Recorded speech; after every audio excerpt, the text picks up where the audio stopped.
and that's about it. Right, let's go to सीधा production and cost पे चलते हैं, which is one of those long, जरा tedious सा है, इतना मुश्किल तो नहीं है लेकिन one of those forgotten topics. तो let's तसल्ली से इसको जरा समझ लेते हैं. Production and cost सबसे ऊपर पड़ा हुआ है, and open with Microsoft Edge. And then one more kid wanted to join. Yes. Oh wow. Assalamu alaikum Muhammad and Momina. अस्सलाम वालेकुम अब्दुल्ला.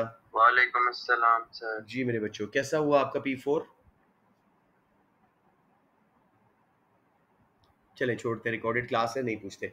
लेट्स स्टार्ट जी. जितने बच्चे आ गए, आई थिंक स्लोली बच्चे और कुछ आ ही जाएंगे. Let's make a start. मैं आज प्रोडक्शन एंड कॉस्ट का आपको रिवाइज करवाना चाह रहा हूँ. इट्स इनिशियली वो टॉपिक्स जो थोड़े से फॉरगॉटन हो गए, बिकॉज उनमें से लॉन्ग क्वेश्चन में ज़्यादा स्ट्रेस नहीं करता, तो इसलिए मैं चाह रहा था एक बार जल्दी से इनको देख लें. Production and cost part 1.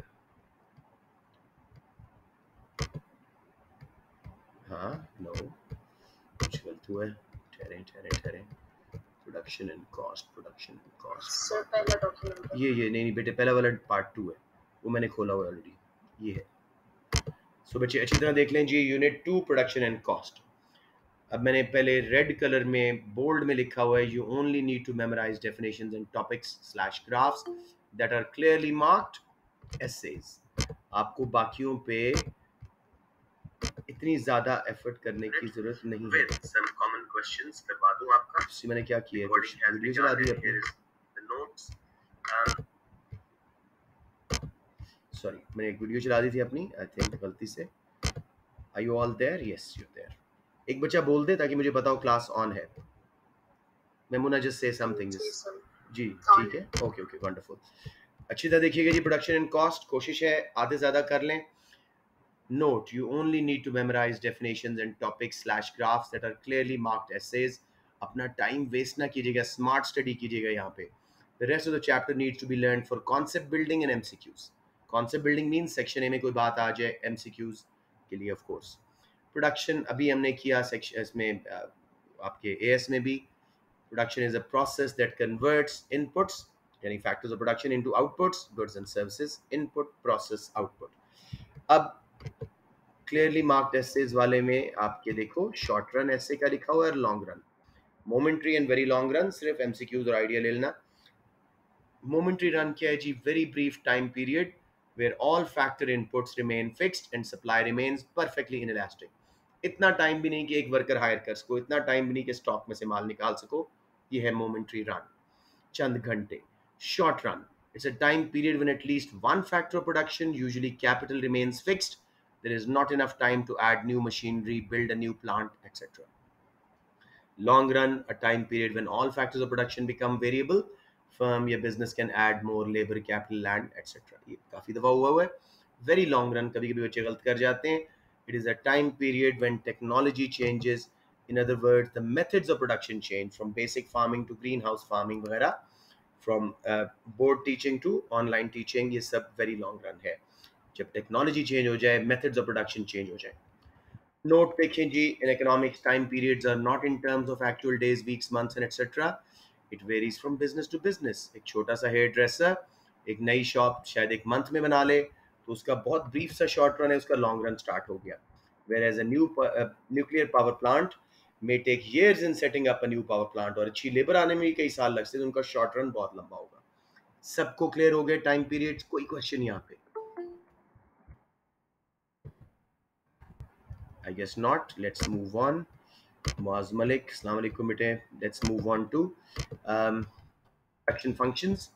ये क्वालिटी ऐड करते हैं, है ऐसे का नहीं लिखा तो कोई मसला नहीं, लेकिन क्वालिटी ऐड होती है. शॉर्ट रन प्रोडक्शन फंक्शन ऐसे साथ क्लियरली मार्क्ड है. A short run production function measures how output changes when we add more of a variable input, labor, to fixed input, capital. Traditional economic theory सिर्फ basically दो factors of production को देख रही है, labor and capital. ठीक है. तो basically short run production function क्या है? मेजर कर रहा है आउटपुट किस तरह चेंज हो रही है। ऐसे हम ज़्यादा वेरिएबल फैक्टर लेबर लगाए जा रहे हैं फिक्स मशीनों पे। तो शॉर्ट रन प्रोडक्शन फंक्शन की इक्वेशन होगी क्वांटिटी यानी output is a function of labour, F for function, L for labour. Clear बच्चों, कोई क्वेश्चन यहाँ पे? लॉन्ग रन प्रोडक्शन फंक्शन भी ऐसे के लिए है। A long run production function measures how output changes when we add more of all inputs, labor, capital, land and enterprise. So इसका function बन जाएगा quantity is a function of L for labor, N for land क्योंकि L हम labor के लिए use कर सकें, K for capital क्योंकि C consumption के लिए use होता है, Tech for enterprise। तो चारों factors लगा के हम output बढ़ा सकते हैं। long run production function ये है। मोस्ट इंपॉर्टेंट चैप्टर इसका टॉपिक है शॉर्ट रन में law of diminishing returns, long run में economies and diseconomies of scale. तो अगर हम थोड़ा सा इसको देखें लॉ ऑफ डिमिनिशिंग रिटर्न्स को, इसका एक और नाम लॉ ऑफ वेरिएबल प्रोपोर्शंस भी है। एमसीक्यू गलत ना कर बैठना इस बेस पे कि what is law of variable proportions, ये लॉ ऑफ डिमिनिशिंग रिटर्न्स का दूसरा नाम है। द लॉ स्टेट्स, ये इसको याद करना है आपने, बहुत इंपॉर्टेंट है। एसए क्या है? The law states that as we keep on adding more of a variable input like labor to fixed inputs like capital, marginal and average product may initially rise, ये बोलते हैं इसको increasing returns, but eventually diminishing returns. Law क्या कह रहे हैं कि हम फिक्स्ड नंबर ऑफ मशीन्स पे लेबर लगाए जा रहे हैं। पहले मार्जिनल प्रोडक्ट यानी additional product produce by every worker, additional output produce by every worker, and average product, on average workers कितनी आउटपुट बना रहे हैं, दोनों बढ़ते हैं बट इवेंचुअली दोनों डिमिनिश होते हैं। अब एक और चीज, टोटल प्रोडक्ट शुरू में फास्टर रेट पे बढ़ता है क्योंकि मार्जिनल प्रोडक्ट हर एडिशनल वर्कर ज्यादा बना रहा होता है इंक्रीजिंग रिटर्न्स की वजह से। बाद में इसके बढ़ने की स्पीड स्लो हो जाती है and then rises at a slower rate due to diminishing returns. कोई कंफ्यूजन बच्चों? ये पूरा ऐसे चल रहा है आपका। मार्जिनल प्रोडक्ट की definition, additional output made by one extra worker hired, formula total product of n number of workers minus total product of n minus one workers. ये बहुत आसान है, सिर्फ वर्ड्स ऐसे हैं कि लगता है ये मुश्किल सा फॉर्मूला है। There is nothing to it.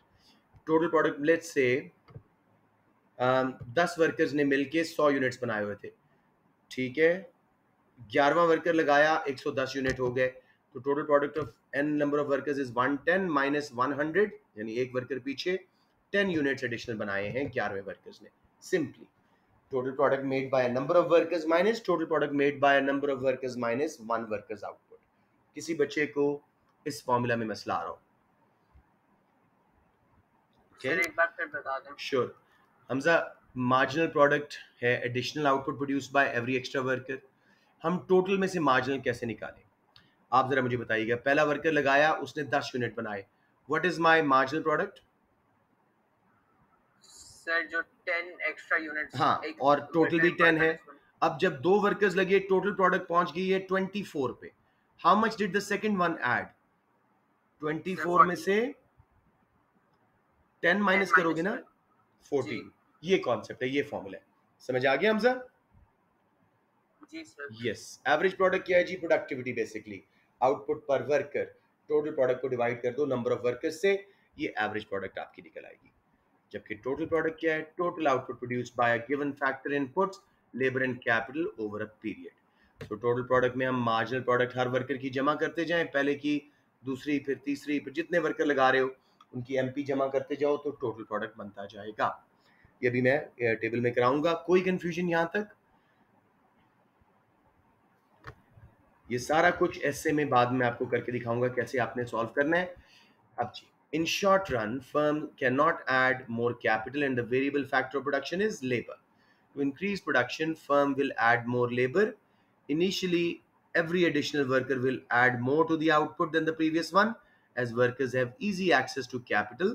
मैंने 3 मशीनें बनाई थी आपकी क्लास में, वो डस्टर्स एंड बोर्ड्स मार्कर्स के थ्रू, और 3 वर्कर्स लगाए थे, याद होगा थोड़ा सा। तो ये वो वाला कॉन्सेप्ट चल रहा है। There is a scope of division of labour and capital labour ratio rises. This is called increasing return. However, after a point, as we keep on adding more labor to fixed number of machines, diminishing returns will occur as workers will have delayed access to capital. दो थोड़े हैं, 3 मिस्त्री हैं, तीसरे को wait करना पड़ेगा। There is less scope of division of labor. Capital labor ratio falls from 4th worker onwards in the table below. ये देख लो, इससे सारा कॉन्सेप्ट क्लियर हो जाता है। एक्सट्रीम राइट पे देखिए, लेफ्ट पे सॉरी, कैपिटल के 3 मशीनें, शॉर्ट रन है में मशीनें ऐड नहीं कर सकते। लेबर हमने 1 से शुरू की, 7वें वर्कर तक ले गए। अब मार्जिनल प्रोडक्ट का वाहिद कॉलम है जो आप लोगों ने याद करना है। पहले ने 10 बनाए, दूसरे ने 14, तीसरे ने 16। अब यहाँ तक हमें इंक्रीजिंग रिटर्न्स आ रहा है, येलो में देखो एक्सट्रीम राइट पे, till the third worker is every additional worker is adding more to the output than previous one। अब देखो वही जैसे डेफिनेशन की थी, टोटल प्रोडक्ट 10 से 24, 24 से 40 स्पीड पे बढ़ रहा है। एवरेज प्रोडक्ट भी बढ़ रहा है लेकिन slower than marginal because averages have a sustained rise and sustained fall compare to marginals. तो पहले 3 वर्कर तक की बात सबको क्लियर हो गई है, इंक्रीजिंग रिटर्न्स तक की। हो क्या रहा है, 3 मशीनें थी, हमने पहला वर्कर लगाया, उसने एक मशीन चालू की, 10 यूनिट बनाए। दूसरा लगाया, उसने दूसरी मशीन चालू की, आपस में इन्होंने कुछ टूल्स पास ऑन किए, डिवीजन ऑफ लेबर की, उसने 14 बना दिए। तीसरा आया, परफेक्ट लेबर कैपिटल रेशियो आ गई, राइज हुई है, तो उन्होंने और डिवीजन ऑफ लेबर की। कोई बाथरूम ब्रेक के लिए गया, दूसरे ने उसकी मशीन देख ली, उसने 16 यूनिट्स ऐड किए। तो इस वक्त टोटल प्रोडक्ट तेजी से बढ़ रहा है और एवरेज भी बढ़ रहा है, but slower than marginal because averages have a sustained rise because of high and low both values including। कोई प्रॉब्लम थर्ड वर्कर था। चौथा वर्कर जब हमने लगाया, अब हमें डिमिनिशिंग रिटर्न्स आना शुरू हो गया। उसने सिर्फ 8 यूनिट बनाए क्योंकि उसके पास separate work station, separate machine नहीं थी। उसकी वजह से लेबर कैपिटल रेशियो खराब हुई, कैपिटल एक्सेस डिले हुई उसके लिए। टोटल प्रोडक्ट बढ़ा लेकिन स्लो स्पीड पे, आउटपुट बढ़ रही है लेकिन स्लो पे। एवरेज प्रोडक्ट अलबत्ता गिरना शुरू हो गई। अब 5वें के आने से सिर्फ 2 MP एडिशनल यूनिट बने, not because he was inefficient, because he did not have machines. Total product बहुत स्लो बढ़ी, एवरेज गिरना शुरू होगी मजीद। So from fourth worker every additional worker is adding less to output than the previous one, called diminishing returns। 6th worker के आने से कुछ नहीं बना, टोटल प्रोडक्ट मैक्सिमाइज हो गई, एवरेज गिरने लगी मजीद। 7वें ने आके इतना रश मचा दिया फैक्ट्री फ्लोर पे कि नेगेटिव रिटर्न्स आए, एमपी नेगेटिव हो गई और टोटल भी गिरी और एवरेज भी गिरी। सबको क्लियर हो गया बच्चों या कोई क्वेश्चन यहाँ पे?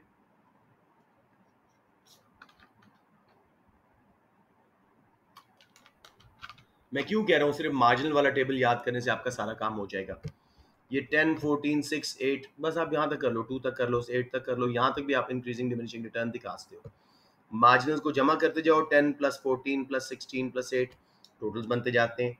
टोटल्स को नंबर ऑफ वर्कर्स पे डिवाइड करते जाओ, जैसे 10 ओवर 1 10, फिर 24 ओवर 2 4 12, फिर 40 ओवर 3 13.33। तो ये एवरेज प्रोडक्ट उससे निकलेगा। All you need to remember is जी जी जी टोटल आउटपुट फॉल क्यों हो रहा है? कि वर्कर्स 7वें वर्कर पे फॉल हुआ है, फॉल पहले नहीं हुआ उससे। 7वें वर्कर के आने की वजह से छोटी सी स्पेस थी 3 मशीनों की, उसने इतना रश मचा दिया कि करंट वर्कर से काम ही नहीं हो रहा, उसके आने से आउटपुट गिर गई है, not because he was inefficient. Negative contribution दे रहा है, नेगेटिव कंट्रीब्यूशन रिटर्न्स दे रहा है, ठीक है ना। ओवर हायरिंग हो गई जैसे गवर्नमेंट के बिजनेसेस में होती है। अब इसका ग्राफ देख लें, ये जरा थोड़ा सा पहले 3 वर्कर्स तक मार्जिनल प्रोडक्ट से देखें। मैंने लेफ्ट पे लेबल करना भूल गया था, लेबल करना है प्रोडक्ट या टीपी एपी एमपी, इस तरह मार्जिनल लेबल करो, और लेफ्ट साइड पे लेबर एल लेबल करना है, मैंने भूल गया हूँ दोनों चीजें। थर्ड वर्कर तक देखो मार्जिनल प्रोडक्ट बढ़ रहा है, टोटल देखो इंक्रीजिंग रेट पे ऊपर स्लांट कर रहा है। थर्ड वर्कर से लेके 6 तक मार्जिनल गिर रहा है, टोटल बढ़ रहा है लेकिन स्लो स्पीड पे। 6 वर्कर पे मार्जिनल जीरो हुआ, और इकोनॉमिक्स में जब मार्जिनल जीरो होते हैं total maximised, total product maximise. जब मार्जिनल नेगेटिव हुआ तब जाके टोटल गिरना शुरू हुआ है। एवरेज का बिहेवियर देखो, जब तक मार्जिनल बढ़ रहा था एवरेज स्लो बढ़ी लेकिन मार्जिनल गिरना शुरू, एवरेज स्टिल बढ़ी क्योंकि average is a sustained rise and sustained fall.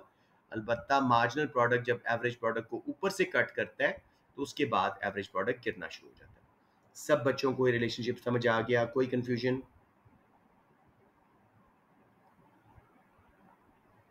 बच्चों दोबारा बना के दिखा दूं या क्लियर है?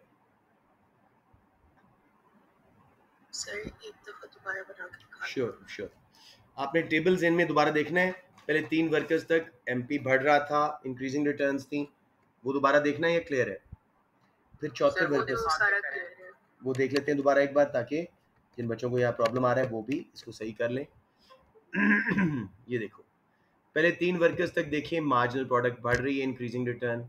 चौथे वर्कर से गिरना शुरू हुई, नेगेटिव डिक्रीजिंग रिटर्न्स, छठे पे 0 हुई और 7 से नेगेटिव रिटर्न्स। ये तीन चीजें मैं दिखा रहा हूँ अपने ग्राफ में। समझ आ गया बच्चे? अब मैं आपको एक एक करके बनाऊंगा तो जरा इजीली समझ आ जाएगा। ये देखिएगा, I just need to plug in my pen because I didn't think we'll be using it, but here we are. जी बच्चों, अब बड़ा ध्यान से देखिएगा, लेबल्स मेरे से भी मिस हो गए थे। They're critical if you're doing an essay on this। वैसे तो आपको इंशाल्लाह इसके बगैर ही काम चल जाएगा। TP, AP, MP जो दिखाना है इधर लिखेंगे, इधर लेबर लगाने के साथ हो रहा है। तो ये चीज़, पहले 3 वर्कर्स तक मेरा मार्जिनल प्रोडक्ट बढ़ रहा था, ठीक है। तो टोटल प्रोडक्ट यूं करके स्पीड से बढ़ाओ, ठीक है। फिर मेरा मार्जिनल प्रोडक्ट गिरना शुरू हुआ, 6 वर्कर पे 0 हुआ और फिर 7th पे नेगेटिव हुआ। अब टोटल बढ़ तो रहा है लेकिन डिमिनिशिंग रेट पे, और 6 पे मैक्सिमाइज हुआ और उसके बाद नेगेटिव रिटर्न्स की वजह से टोटल भी गिरना शुरू हो गया, राइट। एवरेज प्रोडक्ट स्लो बढ़ता है, जब तक मार्जिनल बढ़ रहा था एवरेज बढ़ रहा था। फिर मार्जिनल गिरना शुरू हुआ, क्योंकि एवरेज सस्टेन्ड राइज होता है वो स्टिल बढ़ेगा, लेकिन जब मार्जिनल उसको ऊपर से कट करेगा एवरेज गिरना शुरू हो जाएगा। यहाँ पे एवरेज मैक्सिमाइज हो जाता है जब एमपी उसको ऊपर से कट करता है, और जब एमपी 0 होता है टोटल मैक्सिमाइज होता है। ये 3 चीजें हमने लर्न की हैं इसमें। अब मेमुना समझ आ गया? सर यस जो आपने अभी लास्ट बात बताई है, जब एमपी 0 होता है तो टोटल मैक्सिमाइज हो जाता है जी। ये फिर बताएं। देखो, हमने पहले चैप्टर में कंज्यूमर बिहेवियर में क्या देखा था, एक बंदा सेब खा रहा था, जिस सेब से उसको 0 यूटिलिटी आ रही है टोटल यूटिलिटी मैक्सिमाइज, क्योंकि उसके बाद तो नेगेटिव ही होनी है ना। तो जब वर्कर आखिरी आने से कोई आउटपुट में एडिशन नहीं हो रहा, एमपी 0 है, यहाँ टोटल मैक्सिमाइज है। उसके बाद हर एडिशनल वर्कर आउटपुट कम करवाएगा because of too much rush on the factory floor. Okay, जब भी इकोनॉमिक्स में मार्जिनल 0, चाहे प्रॉफिट हो रेवेन्यू हो, टोटल्स मैक्सिमाइज हो जाते हैं। समझ आ गया मेमुना, एवरीबडी? जी अली सर बिल्कुल क्लियर है। ठीक है, बाकी ये सब ये एक्सप्लेनेशन देख लो थोड़ा सा जल्दी से। अब आप figure shows till the third worker firm is experiencing increasing returns, hence marginal product rises, total product rises at a faster rate, and average product rises below total product, marginal product, sorry, at a sustained rate. After third worker, marginal product falls due to diminishing returns, total rises at a slower rate. Average product falls once MP cuts it at the top. After 6th worker, MP 0, TP is maximized. After 6th worker, MP falls and total product also falls. ये इसकी explanation थी। बाकी इन्हीं में से निकले हुए MCQs मैं आपको नेक्स्ट यूनिट में अभी खोल के दिखा रहा हूँ। ये देखिए, ये एमसीक्यूज है सब। अब ये सारा रिलेशनशिप समझ आ गया है तो उसमें मसला नहीं होना चाहिए। जब तक इंक्रीजिंग रिटर्न आ रहा है, देखो टोटल प्रोडक्ट्स में निकाल रहा हूँ, मार्जिनल प्रोडक्ट कर्व 0 से लेके IR जहां तक लिखा हुआ है, देखो मेरा एरो तेजी से ऊपर जा रहा है, मार्जिनल प्रोडक्ट बढ़ रहा होगा, इंक्रीजिंग रिटर्न है। फिर टोटल स्लो बढ़ रहा है, इसका मतलब है एमपी गिर रहा है लेकिन स्टिल पॉजिटिव है। जहां टोटल मैक्सिमम हुआ यानी एमपी 0 हो चुका है, जहां टोटल नीचे की तरफ गिरना शुरू हुआ मींस नेगेटिव रिटर्न है, एमपी नेगेटिव हो चुका है। समझ आ गया कैसे? पहले हमने एमपी से सारे निकाले थे, अब टोटल प्रोडक्ट से हमने एमपी डिराइव किया। बच्चों समझ आ गया या नहीं? सर आ गया। Okay, anyone else? Sir clear है। ओके, अब देखो ये जरा समझ लीजिएगा, रिलेशनशिप बिटवीन, थोड़ा सा छोटा करता हूँ इसको, relationship between total product and average product. आपको टोटल प्रोडक्ट कर्व दिया होगा, रे ओरिजिन से खुद निकाली हुई होगी, आप निकालेंगे। ओरिजिन से निकली हुई रे इज अ 45 डिग्री लाइन, ठीक है। ये क्या करती है, दोनों ग्राफ्स को 2 इक्वल हाफ्स में डिवाइड करती है। जरा यूनिटरी इलास्टिसिटी वाला कॉन्सेप्ट लाओ कि 0 से निकला हुआ हर कर्व, चाहे सप्लाई हो, इनकम कंजम्पशन कर्व हो, कोई भी, वो यूनिटरी इलास्टिसिटी मींस बराबर चेंज आ रहा है टोटल प्रोडक्ट और लेबर में। सो 0 से निकली हुई रे जहां टेंजेंट हो रही है टोटल प्रोडक्ट के साथ, वहां पे आपकी एवरेज प्रोडक्ट मैक्सिमाइज हो जाती है, बिकॉज ये रे कर्व को, दोनों वेरिएबल्स को इक्वल हाफ्स में डिवाइड करके टच हो रही है। अगर इंटरसेक्ट कर गई तो वहां एवरेज प्रोडक्ट मैक्सिमाइज नहीं होगी, अलबत्ता जहां टेंजेंसी आई टोटल प्रोडक्ट के साथ वहां एवरेज प्रोडक्ट मैक्सिमाइज्ड है। समझ आ गया बच्चों? सर ये बात रिपीट कर दो दोबारा। श्योर बेटे, ओरिजिन से निकली रे जो है वो 45 डिग्री लाइन है, वो क्या शो कर रही है कि ऑल पॉइंट्स ऑन इट, जो दो वेरिएबल्स हैं टीपी और लेबर, बराबर हो रहे हैं वहां पे। तो जहां वो टेंजेंट हुई वहां एवरेज प्रोडक्ट मैक्सिमाइज हो रही है, because this ray is showing the average of the two variables on the x and y axis, TP and labour. समझ आ गया?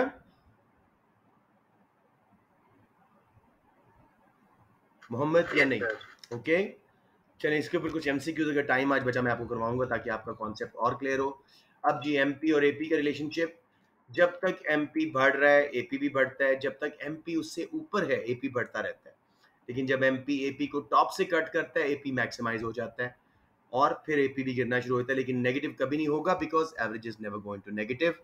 अब कौन सा पहले फॉल होता है? सबसे पहले मार्जिनल, फिर एवरेज और सबसे एंड पे टोटल फॉल होता है। ये कॉमन एमसीक्यू है आपका। क्लियर हो गया बच्चों, या कुछ और पूछना है यहाँ पे?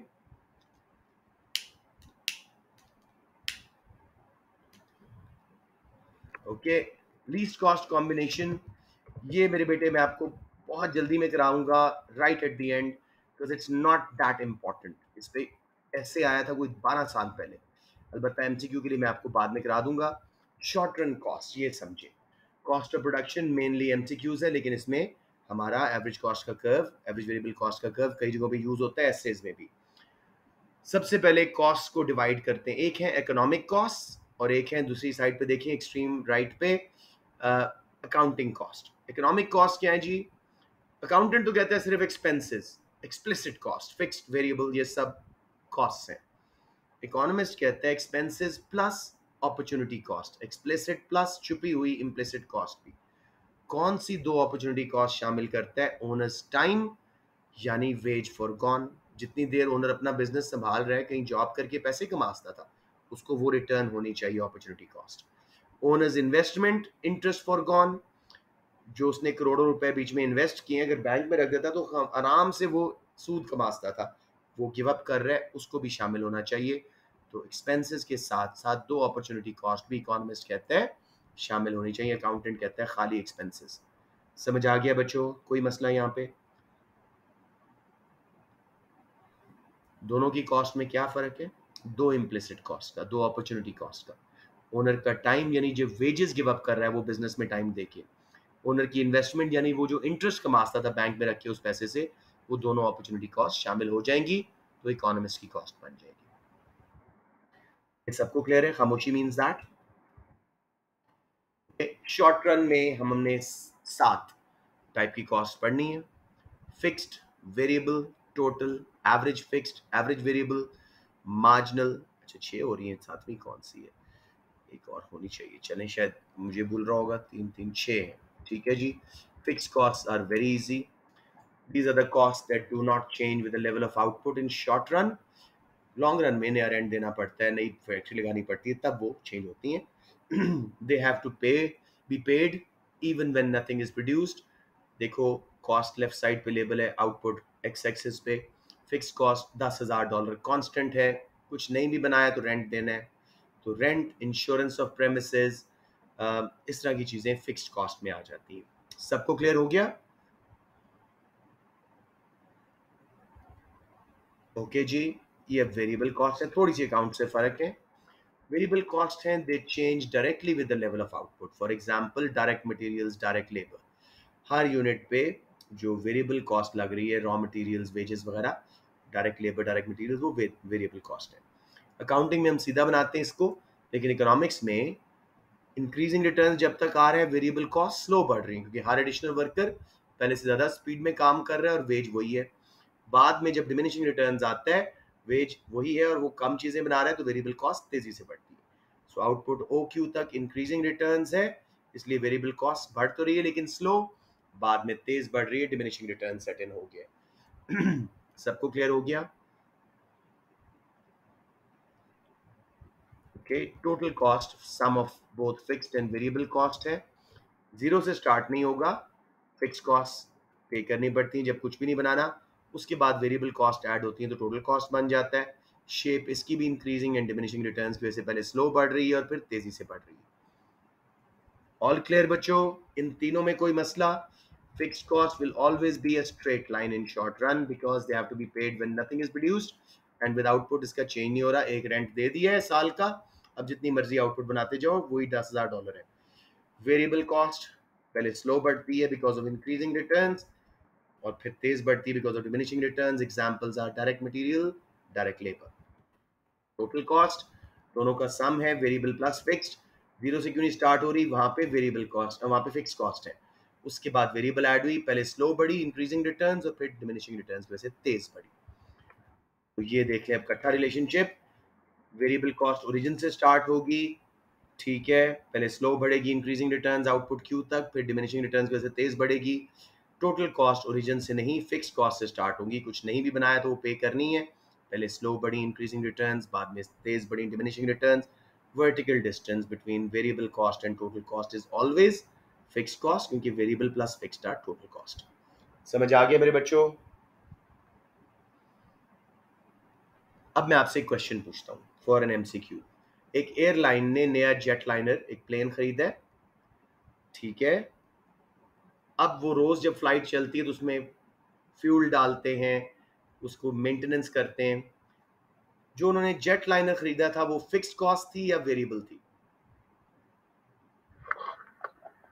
फिक्स्ड कॉस्ट और वो जो ऑयल फ्यूल वगैरह मेंटेनेंस है वो उसकी से वेरिएबल वेरिएबल। तो ऐसी गलती ना कीजिएगा, बिल्कुल ऐसे ही पिक करना है एग्जाम में। देखना कि एक प्लेन लिया है, हजारों फ्लाइट्स करेगा, वो फिक्स्ड है, अलबत्ता उसकी जो डेली की मेंटेनेंस है, क्रू के चार्जेस हैं, वो जो air hostesses and air hosts वगैरह, पायलट्स वगैरह, वो आपकी वेरिएबल में आएगा। वो बिल्कुल capital expenditure and current expenditure का कॉन्सेप्ट अकाउंट वाला इसमें चलेगा। अब ये एवरेजेस पे आते हैं, ये एक one of the most mistaken diagram है, एवरेज फिक्स्ड कॉस्ट। क्वेश्चन आता है एवरेज फिक्स्ड कॉस्ट कर्व कौन सा है, बच्चे कौन सा पिक कर लेते हैं? ये वाला, स्ट्रेट लाइन नहीं, फिक्स्ड कॉस्ट का word does not mean straight line, वो फिक्स्ड कॉस्ट टोटल थी, ये एवरेज पर यूनिट है, it's the fixed cost per unit, यानी fixed cost divided by output. Y axis पे कॉस्ट, राइट एक्स एक्सिस पे quantity. ये पहले तेजी से क्यों गिर रहे हैं?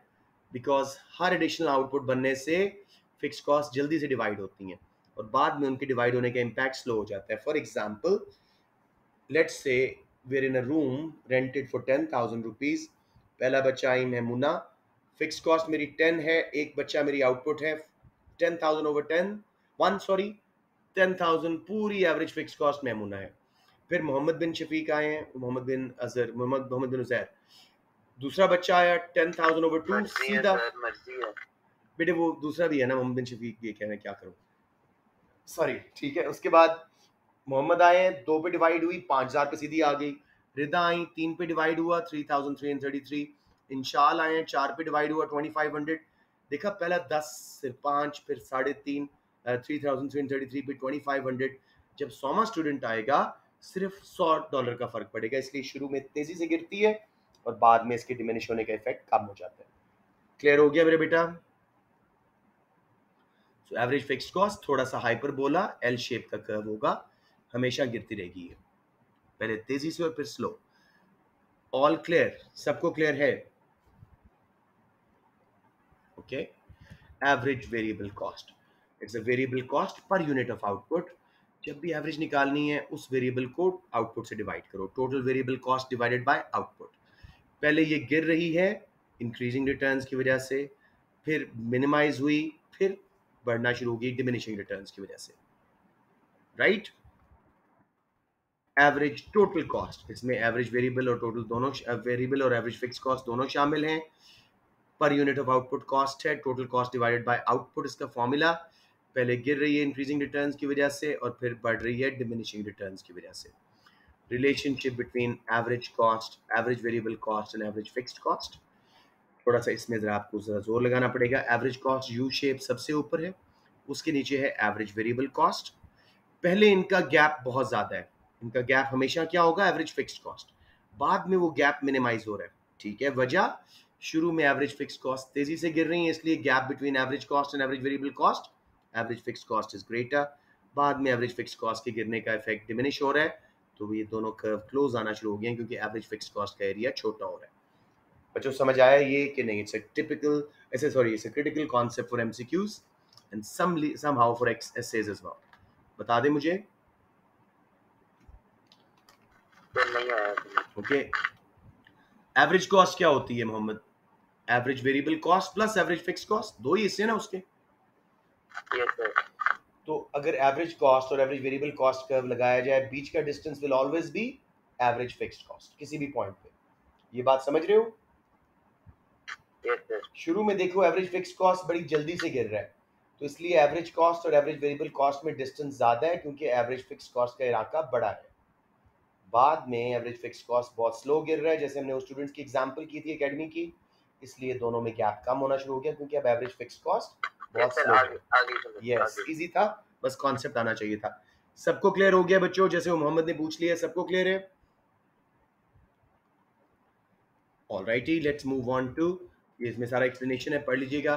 Derivation of total cost and variable cost, sorry, derivation of marginal cost from total and variable cost. Total cost भी और वेरिएबल कॉस्ट भी पहले इंक्रीजिंग रिटर्न्स की वजह से स्लो बढ़ते हैं और फिर तेजी से। Marginal cost curve is the additional output पे जो कॉस्ट आ रही है हर एडिशनल यूनिट पे।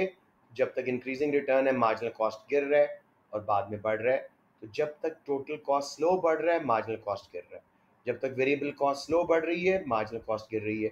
फिर डिमिनिशिंग रिटर्न्स हुआ, टोटल एंड वेरिएबल कॉस्ट तेजी से बढ़े, क्योंकि नीचे से मार्जिनल कॉस्ट बढ़ रहा था। अब हर एडिशनल वर्कर कम चीजें बना रहा था, वेज उतनी थी, तो आउटपुट की कॉस्ट एडिशनल बढ़ना शुरू हो गई। समझ आया बच्चों? या कोई कंफ्यूजन यहाँ पे? ये रिपीट कर दे प्लीज। श्योर। मुझे बताएं जोशुआ, आउटपुट OQ0 तक total cost and variable cost curve slow क्यों बढ़ रहे हैं? Because of increasing returns. Her additional worker पहले से ज्यादा चीजें बना रहे हैं, तो इसका मतलब है मार्जिनल कॉस्ट गिर रही होगी, क्योंकि मार्जिनल प्रोडक्ट बढ़ रही होती है ना, तो मार्जिनल प्रोडक्ट कॉस्ट गिर रही होती है। फिर Q0 के बाद टोटल एंड वेरिएबल कॉस्ट तेजी से बढ़ रही है, बिकॉज डिमिनिशिंग रिटर्न्स आ गया, हेंस मार्जिनल कॉस्ट ऊपर जा रही है। ठीक है, क्लियर हो गया? आपने एमसीक्यू में क्या पिक करना है, वो आपसे तीन बातें पूछ सकता है। At output OQ0 marginal cost is, अब वो चार ऑप्शन देगा, minimised is the correct option. ठीक है, बिटवीन आउटपुट OQ0 आप आंसर देंगे marginal cost is falling, rising, minimised. कौन सी सही ऑप्शन है? Between output 0 to Q0 marginal cost is falling, rising, minimised. Joshua? Minimised. No, between fall हो रही है। After output OQ0 when total cost and variable cost rising, marginal cost is falling, rising, minimized, rising. So अगर वो increasing returns, diminishing returns में नहीं लिखा हुआ, वो कहता है before output OQ0 firm is experiencing increasing returns, diminishing returns, constant returns, क्या पिक करोगे? Increasing returns. शाबाश, अब समझ गए हो ना इस तरह के MCQs। ठीक है, ये एक्सप्लेनेशन। अब जी special MCQs। MC when total cost rises at a constant rate। अगर total cost increasing and diminishing returns नहीं है, स्ट्रेट लाइन जा रहा है, तो हमारा MC curve straight line horizontal होगा। क्यों? देखो, अगर $5 पे हर एडिशनल यूनिट बन रहा है, वही ऐड होता जाएगा और टोटल कॉस्ट की बढ़ने की स्पीड एक सस्टेन तरीके से ऊपर जा रही होगी। तो जब भी टोटल कॉस्ट वो स्ट्रेट लाइन देता है, समझ लीजिएगा मार्जिनल कॉस्ट हॉरिजॉन्टल है, और मार्जिनल कॉस्ट हॉरिजॉन्टल देता है तो समझ लीजिएगा टोटल कॉस्ट एक स्ट्रेट लाइन में ऊपर जा रही है। समझ आ गया बच्चे?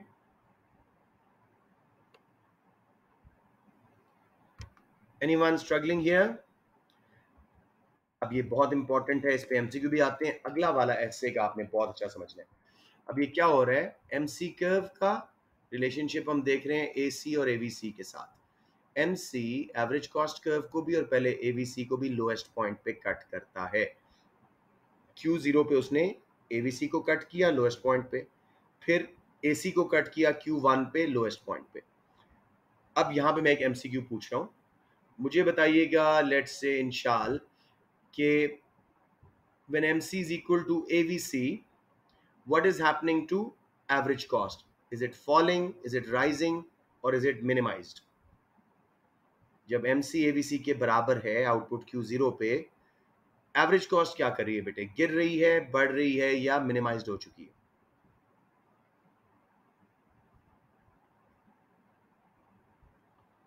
I think Inshal is not there. चलें, anyone, मुआज आप बता सकते हैं? बच्चे शर्मा रहे हैं, चलो मैं बताता हूँ जी। MC लोएस्ट पॉइंट पे दोनों को कट करता है। जब MC ने AVC को लोएस्ट पॉइंट पे कट किया, MC AVC के बराबर था, average cost will still keep falling. Reason, उसका दूसरा हिस्सा average fixed cost are still divided over a larger output. अलबत्ता थोड़ी देर बाद जब MC AC को लोएस्ट पॉइंट पे कट करेगा तो वो भी मिनिमाइज हो जाएगा। और यही हमारा essay का क्वेश्चन है, important. Short run cost average cost curve, ये आपके essay का इंपॉर्टेंट ग्राफ है। मैंने बताया था, बाकी सारा पीछे हमने MCQs के लिए किया। आउटपुट Q0 तक MC गिर रहा है, फर्म को इंक्रीजिंग रिटर्न्स आ रही हैं जिसकी वजह से एवरेज कॉस्ट गिर रहा है। उसके बाद डिमिनिशिंग रिटर्न सेट हो गया Q0 के बाद, लेकिन एवरेजेस एक तो जरा गिरती रहती हैं सस्टेन तरीके से, और दूसरा इसका दूसरा हिस्सा एवरेज फिक्स्ड कॉस्ट वो लार्जर आउटपुट पे डिवाइड हो रहा है, इसलिए एवरेज कॉस्ट स्टिल गिरती रहेगी। अलबत्ता Q1 पे जब MC इसको लोएस्ट पॉइंट पे कट कर जाएगा, वहां एवरेज कॉस्ट मिनिमाइज्ड, और उसके बाद इतना डिमिनिशिंग रिटर्न्स है और एवरेज फिक्स्ड कॉस्ट के गिरने का इफेक्ट कम हो गया कि एवरेज कॉस्ट ऊपर जाएगा। सो अगर क्वेश्चन आए short run average cost curve U shape का क्यों है, this is the reason, increasing returns and diminishing returns, ये टोटल इसकी एक्सप्लेनेशन है। इस ऐसे को बहुत अच्छी तरह ग्राफ को कर लीजिएगा। बच्चों क्लियर हुआ है कि नहीं, यहाँ पे मुझे बता दें।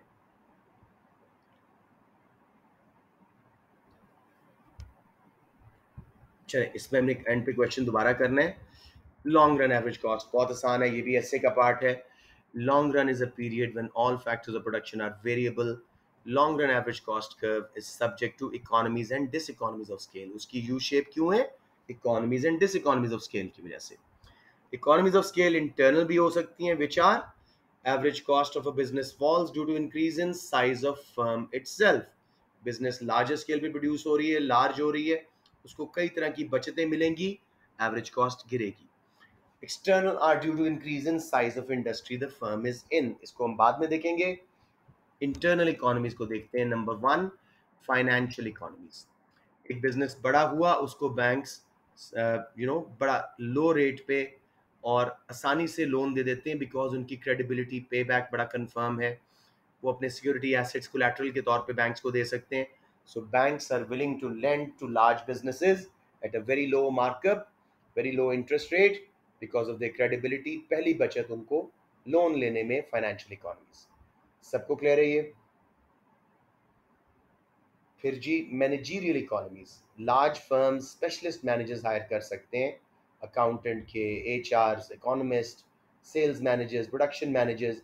ये बहुत ही प्रोडक्टिव वर्कर्स होते हैं और अपनी फर्म के लिए एवरेज कॉस्ट कम करवाते हैं।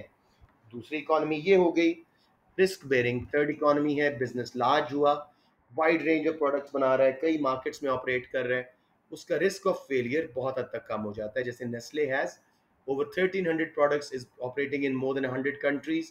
कहाँ फ्लॉप होगा? एक जगह डिमांड गिर रही है, दूसरी जगह बढ़ रही होगी, एक प्रोडक्ट की डिमांड गिर रही है, दूसरी की बढ़ रही होगी, तो रिस्क बेरिंग हो जाते हैं।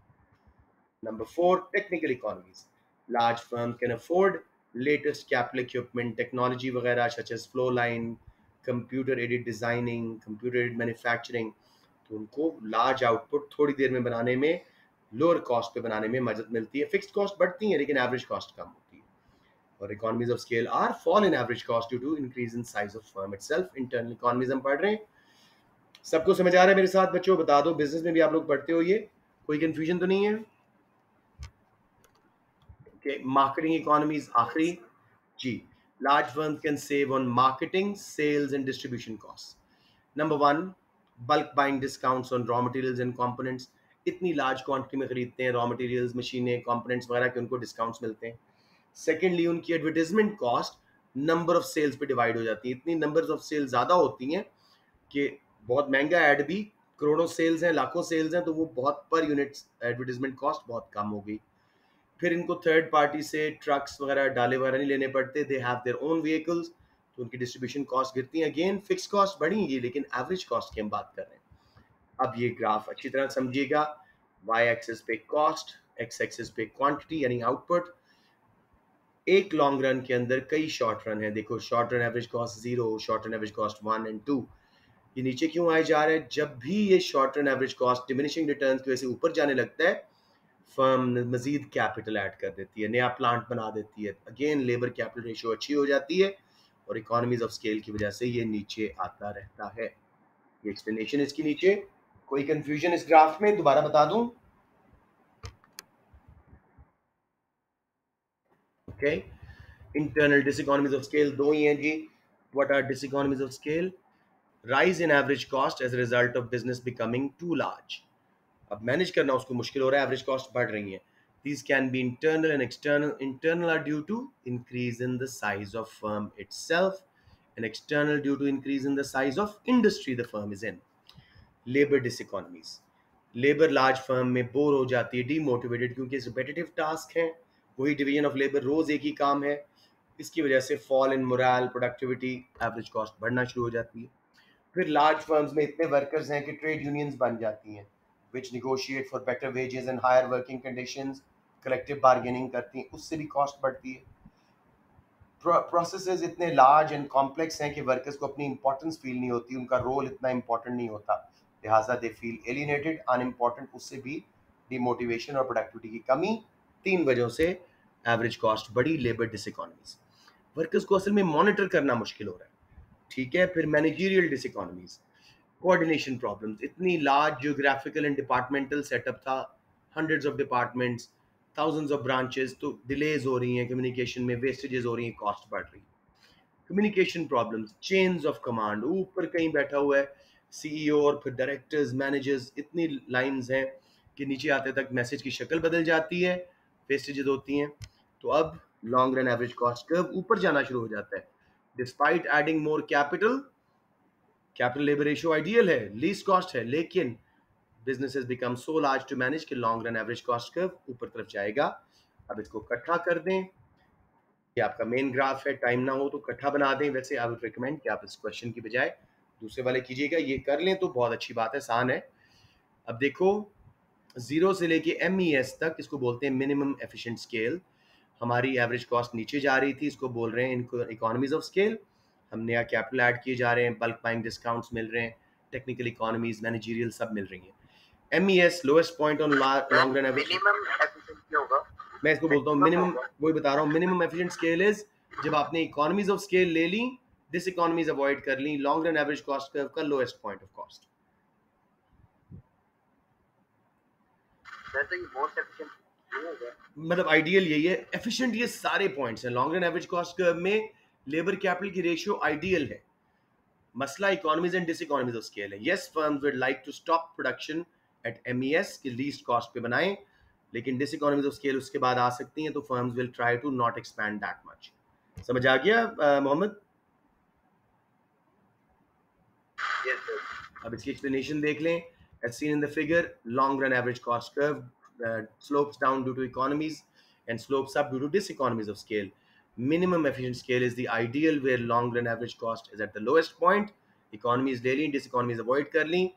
MCQs के लिए all points on long run average cost curve are least cost points for that level of output as labor capital combination is ideal. बच्चों समझ आ गई? जल्दी से एक्सटर्नल इकोनॉमीज एंड डिसइकोनॉमीज को देखते हैं, चैप्टर खत्म हो रहा है. एक्सटर्नल इकोनॉमीज ऑफ स्केल क्या है जी? When average cost falls due to increase in size of industry या मार्केट, इसको इकोनॉमीज ऑफ कंसंट्रेशन बोलते हैं. आज के आपके टेस्ट में या जो आप लोगों ने टेस्ट दिया है मिड्स का, मॉक्स का, उसमें ये टॉपिक आया हुआ था, इकोनॉमीज ऑफ कंसंट्रेशन. कई फर्म्स इकट्ठी सेटअप हुई थी, वो जो वॉल स्ट्रीट और हांगकॉन्ग और एंसिलरी बिजनेसेस, ये वो कॉन्सेप्ट है. Concentration of many similar firms in one area result in reduced average cost for firms. Number one, skilled pool of labor आ जाता है, जिसकी वजह से लेबर कॉस्ट कम हो जाती है. सारे वर्कर्स उधर ही अट्रैक्ट होकर आ गए, आपको अच्छी वर्कर वहीं मिल गया, बाहर से लाने की जरूरत नहीं है. ट्रेनिंग कॉलेजेस वहीं सेटअप हो जाते हैं जो इंडस्ट्री स्पेसिफिक कोर्सेज करवाती हैं. आपको ट्रेनिंग के लिए वर्कर्स को दूर नहीं भेजना पड़ता, कॉस्ट कम होती है. कभी कभी फर्म्स मिलके जॉइंट रिसर्च एंड डेवलपमेंट करती हैं, ठीक है, सबके प्रोसेसेस में इम्प्रूवमेंट आती है, सबकी एवरेज कॉस्ट कम होती है. मिल मिला के इंफ्रास्ट्रक्चर, रोड्स वगैरह, मोबाइल नेटवर्क्स वगैरह बना देते हैं, वहाँ पे टावर्स वगैरह, सबका टाइम बचता है, सबका माल जल्दी से निकलता है. कभी कभी जॉइंटली एडवर्टाइज करते हैं ताकि एक चीज़ की डिमांड बढ़ेगी तो सबकी सेल्स बढ़ेंगी. लेकिन एक्सटर्नल डिसइकोनॉमीज क्या है जी? When too many firms set up in the area and industry becomes too concentrated, too large, average cost starts to rise.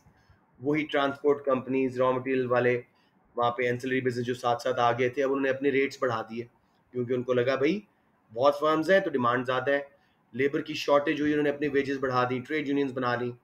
Ancillary businesses, छोटे छोटे बिजनेस जो आके आपके लिए पार्ट्स कंपोनेंट्स बना रहे थे, उन्होंने रेट्स बना दिए। जो इंफ्रास्ट्रक्चर बनाया था वो टूट फूट गया, कंजेशन हुई, डिलेज हो गए, सबकी कॉस्ट बढ़ी। सिंपल इसका ग्राफ है। Long run average cost zero original था, इकोनॉमीज ऑफ स्केल आएंगी तो नीचे शिफ्ट होगा, डिस इकोनॉमीज आएंगी तो ऊपर शिफ्ट होगा। बच्चों क्लियर हो गया? कोई confusion?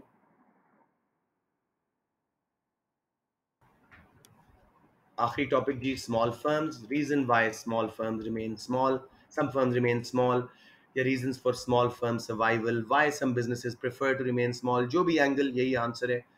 Number one, subsidies by government. Government often gives subsidies to smaller businesses, so they prefer to remain small to enjoy from that help from the government. Economies of scale को avoid कर लेते हैं by remaining small, तो इसलिए वो prefer करते हैं कि हम grow ना करें। मार्केट का साइज अगर छोटा है, नीश मार्केट है, जैसे डाइट की कोई है या हैंडीक्राफ्ट्स हैं, टेलर मेड सूट्स हैं, तो उसमें स्मॉल फर्म्स ही सूट करेंगी, लार्ज फर्म्स की जगह नहीं है। नेचर ऑफ प्रोडक्ट, अगर प्रोडक्ट इंडिविजुअल स्पेसिफिकेशंस के मुताबिक है, मेरे साइज़ का सूट अलग सीन है, मोहम्मद के साइज़ का अलग सीन है, तो फिर स्पेशल रिक्वेस्ट हैं। अब मेरे केक के ऊपर मेरा नाम होना है, रिदा के केक के ऊपर उनका नाम होना है, तो इंडिविजुअल कंज्यूमर स्पेसिफिकेशन के मुताबिक हो तो बिजनेसेस स्मॉल रहेंगे। नंबर 5 जी, small firms make large firms more efficient.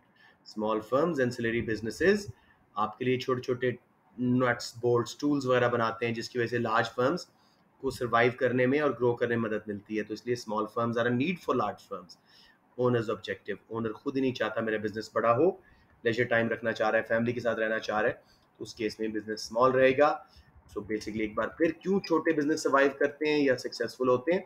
Government subsidise करती है, डिस इकोनॉमीज ऑफ स्केल नहीं आती, छोटे साइज की मार्केट है, लार्ज फर्म्स की एंटर होने की नीश मार्केट में जगह ही नहीं है।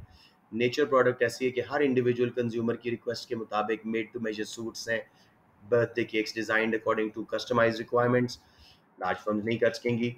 स्मॉल फर्म्स लार्ज फर्म्स के लिए एफिशिएंसी का बायस बनती है, उनके छोटे छोटे टूल्स पार्ट्स बनाती हैं, इसलिए लार्ज फर्म्स को भी उनकी जरूरत पड़ती है। Owners objective are to remain small, तो business will remain small. What is the ideal size of firm? There is no one ideal size of the firm. It depends on many internal and external factors. For example, size of the market, niche या mass.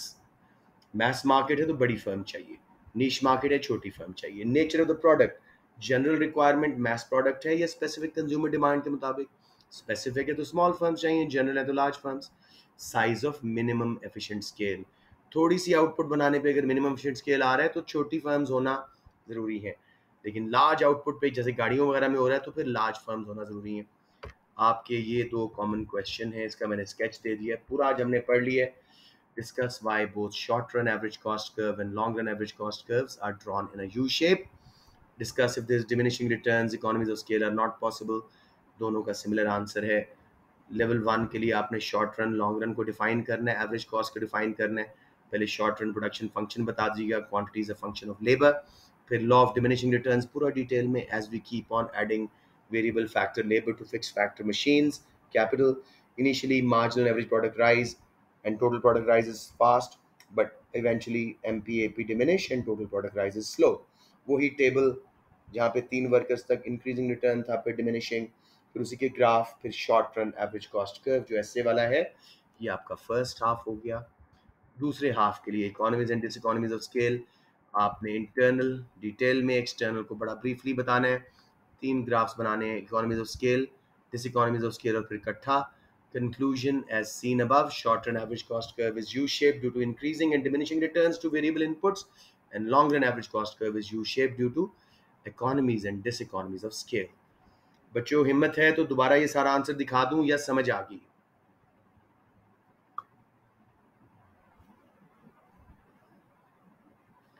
कोई है भी सही मेरे पास class में कि मैं अकेले ही बैठा हूँ? अच्छी बच्चों समझ आ गई सबको?